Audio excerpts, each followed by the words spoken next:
Hey everyone, and welcome. Today we're going to tackle a really classic problem in computer science. How do you find all the separate groups inside a network? Think of it like finding all the different friend circles on a social media site, or all the separate islands in an ocean. Let's dive right in. So, just to make this super clear, imagine you're looking at a big network of people. The big question is, how many completely separate friend groups are there? I mean, groups where nobody in one group knows anyone in another group. The idea itself is pretty simple, right? But figuring out how to do it efficiently, that's the real puzzle we're going to solve today. All right, so here's our game plan. First, we'll pin down exactly what this island counting problem is. Then, we're going to look at two totally different ways to solve it. One is this explore and conquer idea, and the other is a unite and count strategy. After that, we'll put them head to head, and finally, wrap it all up with the most important takeaways.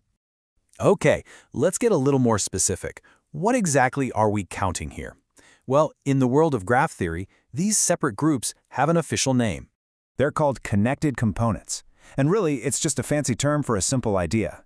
A connected component is just a bunch of nodes where you can start at any one of them and get to every other one in that same group. This separate islands analogy is honestly the perfect way to think about it. Let's make this real with a quick example. We're going to have 5 nodes, so n equals 5, and a handful of connections, or edges, that are going to link some of them together. So imagine we just drop 5 points on the screen, and we'll label them 0 through 4. Right now, before we draw on any lines, you could say we have 5 connected components, right? Each node is its own little isolated island. Okay, now let's draw our first connection. We'll add an edge between node 0 and node 1. Boom, they're now connected, officially part of the same group. Next up, we add a connection between 1 and 2. Now, because 1 was already connected to 0, this means node 2 is now part of that same group too. It's like we built a bridge. Now we have one bigger island made up of nodes 0, 1, and 2. And for our last move, let's connect nodes 3 and 4. Now this connection has nothing to do with that first group, right? It's off on its own, forming a completely separate second island. So, when all is said and done, how many totally separate, disconnected groups are we left with? Well, you can see it right there. It's 2. We've got the big group with 0, 1, and 2, and then that other little group with 3 and 4. That number, 2, is what we want our algorithm to find. All right, so how do we actually write code that finds the number 2? Our first strategy is what I like to call the explore and conquer method. And as the name suggests, it's all about systematically exploring the graph. The logic is actually really intuitive. Picture yourself as an explorer. You pick a random node you haven't visited yet and land there. From that spot, you follow every possible path and connection until you've mapped out that entire island. Once you've seen everything connected to it, you plant a flag, count it as one component, and then you look for a new, totally unvisited node to start the whole process over again. Now, for the actual exploring part, we have a couple of go-to tools: depth-first search, or DFS, and breadth-first search, or BFS. For our purpose here, just counting the islands, it really doesn't matter which one you pick. They both work perfectly. The key thing to know is the efficiency.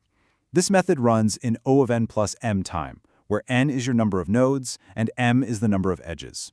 That's super efficient because you're essentially just touching every node and every edge once.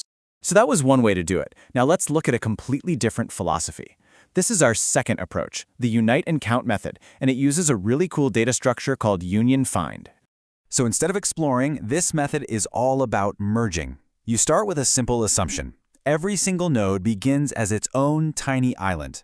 Then you go through your list of edges, your bridges, one by one. For each edge, you connect or union the 2 nodes. And here is the really clever part. Every time you successfully connect 2 islands that were previously separate, you just subtract 1 from your total count of islands. Let's walk through our example one more time, but with this new method. We start with our 5 nodes, so our component counter starts at 5. Simple enough. 5 nodes, 5 islands. Okay, we grab our first edge, the one between 0 and 1. We ask, are these in different groups? Yep, they are. So we perform a union, effectively merging their islands, and we drop our component count from 5 down to 4. Next up, the edge between 1 and 2. Again, we check. Is node 2 in the same group as node 1? Nope, 2 is still on its own. So we union them.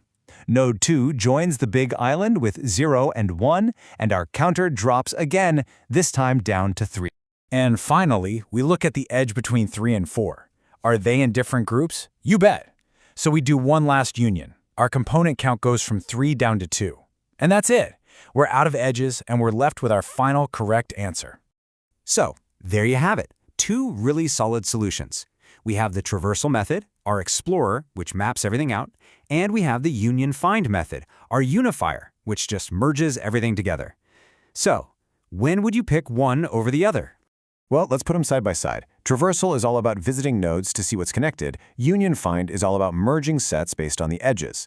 Now look at their performance. Traversal is O of n plus m. Union find is O of n plus m times alpha of n. Now don't let that little alpha symbol scare you. It stands for something called the inverse Ackermann function, which, for all practical purposes, is a number that grows so ridiculously slowly it's never going to be more than 5. So for this specific problem, they're both blazingly fast and perform almost identically. Okay, let's bring it all home and make sure we've got the big ideas locked in. So, what's the bottom line? Counting groups in a network really just comes down to your perspective. Do you want to be an explorer, using traversal to discover one whole island at a time? Or would you rather be a unifier, using union find to start with a ton of tiny islands and build bridges to merge them together? The beautiful thing is, both paths lead you to the exact same answer, and now you've got 2 incredibly powerful and efficient tools in your back pocket. And that's a wrap for this explainer. You now know how to count the number of connected groups in a network. But this leads to another interesting question, doesn't it?